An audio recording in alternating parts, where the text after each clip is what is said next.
आप अपने आप पे काबू लगाए और अंकुश लगाए। ना भैया इतने बंद करो फोन। अनिल भैया देख ली बाढ़ के रेती से बेसी दवाई को पड़ता। गाना भाई बोलिए धकाधक थ्रेसर चलता। काजल राज एक बार फिर से अपने मन पसंद के गीतों के साथ जिस गीतों में इनका लीड रोल किया हुआ है, हाल ही फिलहाल अभी हमको ऐसा लग रहा है 5-6 दिन हो रहा है समर सिंह के साथ ये सॉन्ग की है। भोजपुरी कलाकारों को सभी लगभग अभिनेता अभिनेत्री के साथ होगा एल्बम चैनल पे आप लोग देख रहे हैं।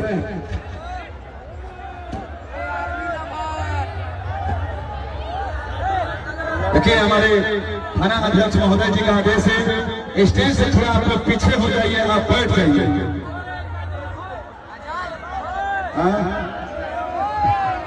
कहा हम कहीं इतना जमाना ठीक रहे उस वक्त चाचा कि जिस वक्त रामचंद्र जी लंका पे आक्रमण किए थे उस वक्त बानरी सेनाओं के साथ ही अगर हम जैसे मानव प्रजाति के लोग होते तो आधा जाके लंका में रह जाते सब कहते छोड़ा ही बनवासी के सोना के लंका में चल वे हाल यहाँ के माहौल पर मिल।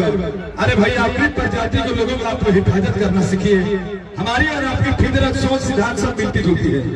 बेवजह खामोखा अपने मन की कर रहे हैं। गाना बजाओ धका धक 5G है ना।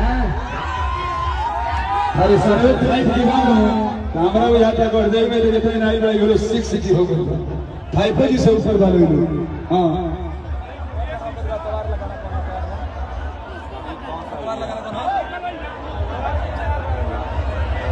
अच्छा ये देखिए भैया तुम सोशल मीडिया पर पोस्ट कर वालों वीडियो बहुत सारे हमारे न्यूज प्रसारण के और जिनके द्वारा हम लोग घर बैठे किसी कलाकार की लाइव कार्यक्रम को देख पाते हैं वैसे हमारे चैनल वाले भाई बहुत जगहों पे वीडियो बना रहे हैं लेकिन वो क्या वीडियो बनाएंगे अपने आप से सुरक्षित है। पूजा कमेटी के बोले अपन बैच खोल ले।